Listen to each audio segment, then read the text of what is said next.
Good evening to all my friends in Tripura. जी भाई, मैं आपको एक ज़रूरी बात बोलना चाह रहा हूँ।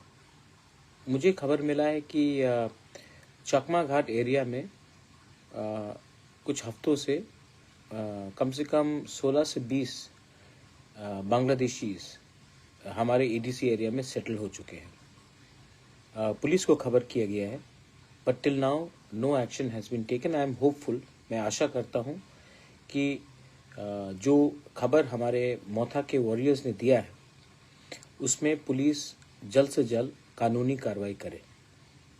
ये चकमा घाट में है, अपने ईडीसी एरिया के अंदर। उसके बाद मेरा बात हुआ है कि किला बागमा एरिया में काफ़ी लोग रात में आते हैं और दिन में ये लोग वापस कहीं में लुक जाते हैं, लेकिन रात में वापस बहुत ये इलीगल बांग्लादेशीज सेटल कर रहे हैं अपने किला बागमा एरिया में। This is not the time for politics. Tripura ने पहले बहुत सफ़र किया है।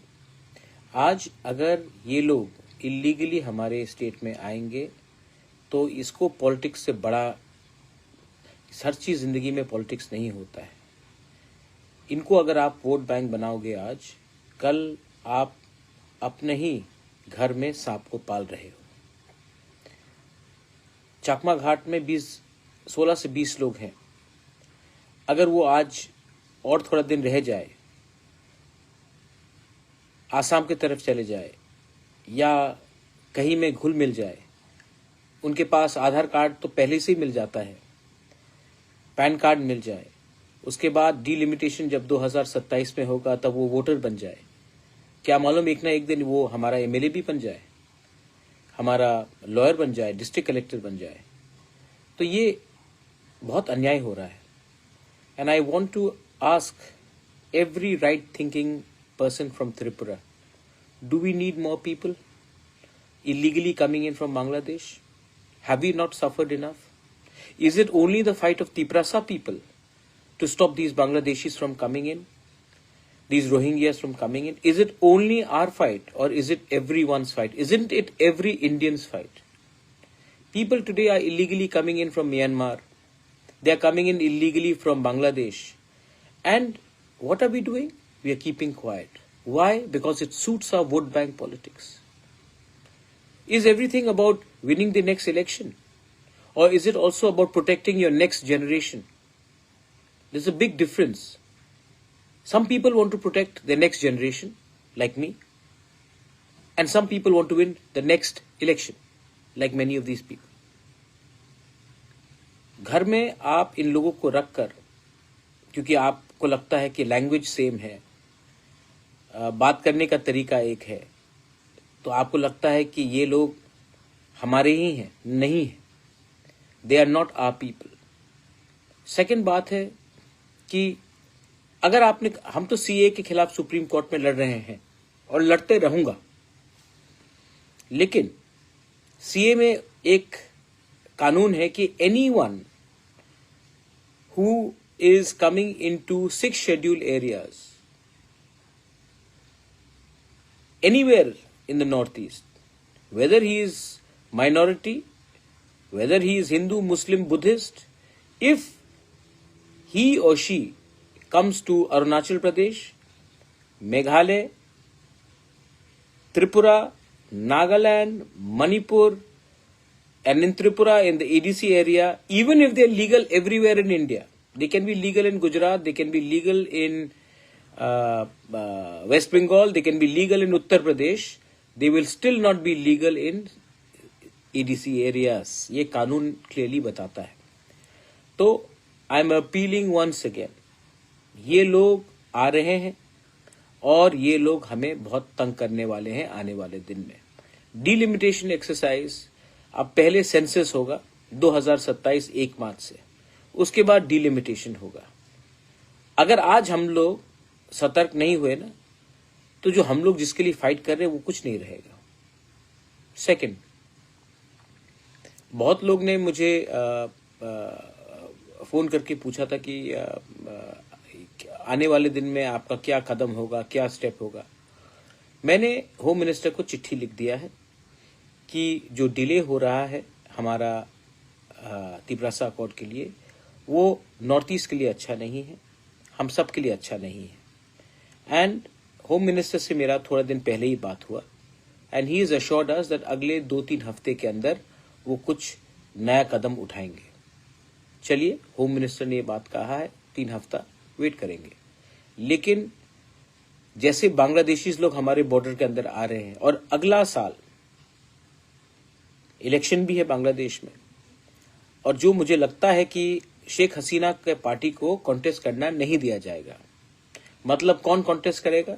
BNP, Khaleda Zia, anti India, anti minorities, anti Hindu, anti Christian, anti Buddhist, और मोहम्मद यूनुस जो कंप्लीटली एंटी इंडिया है। जब इलेक्शन नेक्स्ट ईयर बांग्लादेश में होगा अप्रैल के टाइम में, तब फिर से माइनॉरिटीज के ऊपर अटैक होगा, फिर से प्रेशर आएगा हमारे ऊपर। और इंडिया का सबसे बड़ा प्रॉब्लम क्या है ना, कि जब हमें कोई चेतावनी देता है, कोई हमको चैलेंज करता है ना, तो हम क्या करते हैं? क्रिकेट खेलना बंद कर देते हैं, बस बहुत खुश। उनका जो फिल्म स्टार्स है, उनके जो म्यूजिक आर्टिस्ट है, उनको बॉयकॉट करते हैं हम लोग। चाइना ने हमको अटैक किया, टिकटॉक को बैन कर दिया हमने। अरे from a position of power तो बात करे। आज बांग्लादेश शेख हसीना को नहीं चांस देगी और एंटी इंडिया गवर्नमेंट आएगा इलेक्शन के बाद, तो वो इलेक्शन का क्या मतलब रहता है? वो इलेक्शन तो पहले से डिटरमिन्ड है कि जो भी सरकार आएगा बांग्लादेश में, अगर शेख हसीना नहीं है तो बीएनपी भी एंटी इंडिया, मोहम्मद यूनुस भी एंटी इंडिया। तो हमारा क्या पोजीशन होगा उसमें?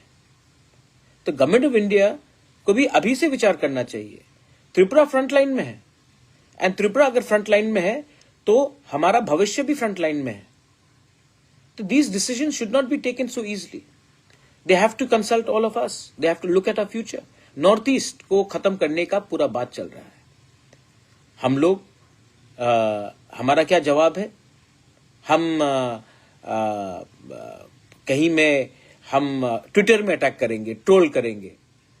Government of India should have a clear policy on how they will not accept the elections without Sheikh Hasina in Bangladesh. That should be a policy.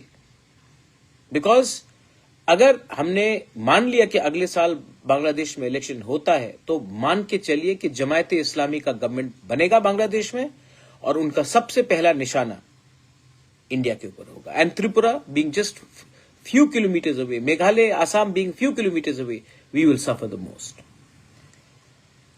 आपको मालूम होगा शायद कि अब से 4 दिन पहले बांग्लादेश, पाकिस्तान और चाइना का ट्राइलैटरल मीट हुआ कि ये लोग आने वाले दिन में कैसे कोऑपरेशन करेंगे। आप देख लीजिए, बांग्लादेश, चाइना, पाकिस्तान तीनों इंडिया के बहुत जिगरी दोस्त है ना?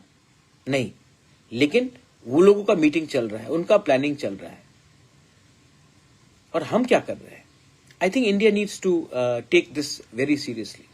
मैंने पहले भी कहा है, चिटागोंग हिल ट्रैक्स हमारा था, कुमिल्ला हमारा था, और आज भी अगर नॉर्थ ईस्ट को, if North East has to develop, then we need direct access to the seaports, so we can actually, जो मोहम्मद यूनुस चिकन नेक के बारे में बात कर रहा था, we can actually look at the prosperity of north east through the Chittagong hill port.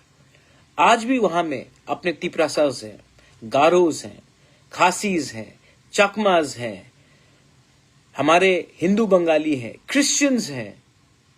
They all want to be a part, they don't want to be a part of Bangladesh. Are we doing anything to support them? Why aren't we doing anything to support them? Why are we so scared of international reaction? The international countries should be scared of India's reaction, but in the other way, we are other way around. So, I'm appealing to everyone कि कुछ कीजिए। And within Tripura, जैसे मैंने कहा, ये 2 instances है। चकमा घाट में मुझे बताया गया है कि 16 से 20 परिवार चकमा घाट में खुल्लम खुल्ला रह रहा है, और किला में भी ये चीज हो रहा है। रात के अंधेरे में जब हमारे वॉरियर्स जाते हैं तो लोग लुक जाते हैं, और दिन में काम करते हैं और रात में फिर से कहीं छिप छिप कर आते हैं। आई डोंट थिंक दैट सिर्फ हमारे स्टेट एडमिनिस्ट्रेशन से कुछ होगा. We need Assam rifle, we need BSF and we need a joint monitoring committee जो detect, delete and deport all these illegal Bangladeshis, these Rohingyas. Time to, ये समय नहीं है पॉलिटिक्स करना, ये समय है हिंदुस्तानी बनकर अपने देश को बचाना. आज भी अगर हम लोग तिपरासा बंगाली होकर फाइट करेंगे, मणिपुरी बंगाली तिपरासा बिहारी होकर फाइट करेंगे, आज भी हम अगर हिंदू मुस्लिम क्रिश्चियन बुद्धिस्ट होकर फाइट करेंगे ना, तो ये ज्यादा दिन नहीं है जब पड़ोसी देश हमारा जगह ले ले, हमारा जमीन ले ले. ये पहले भी हुआ है, आने वाले दिन में फिर से होगा. Learn from the mistakes of the past. This is my message to everyone. और जो लोग, मैंने अमित शाह से बात किया है और जब मैं मिलूंगा ये बात तो मैं रखने वाला हूं. और this is the right time to implement the Tiprasa accord with our land rights. अगर हमारे पास हमारा जमीन का अधिकार होगा, आसाम राइफल बीएसएफ से ज्यादा अच्छा हम अपना जमीन का रक्षा कर सकते हैं. हजारों साल तक कोई मुगल हमको राज नहीं कर पाया, अंग्रेज भी नहीं कर पाया, और ये बांग्लादेशी भी नहीं कर पाएंगे अगर आप अपना हानि बुसा को, तिपरासा को अपना जमीन का अधिकार दे दें. That's why I am asking to implement our accord, not for my personal gain, not that I need more properties, but to protect the future of our people, our children. Please understand what I am trying to say. जिंदगी में राजनीति से भी बड़ा कुछ चीज और होता है, अपने बच्चे का भविष्य. बेलाइनो हमबाई, धन्यवाद, खुलुंखा, जय हिंद.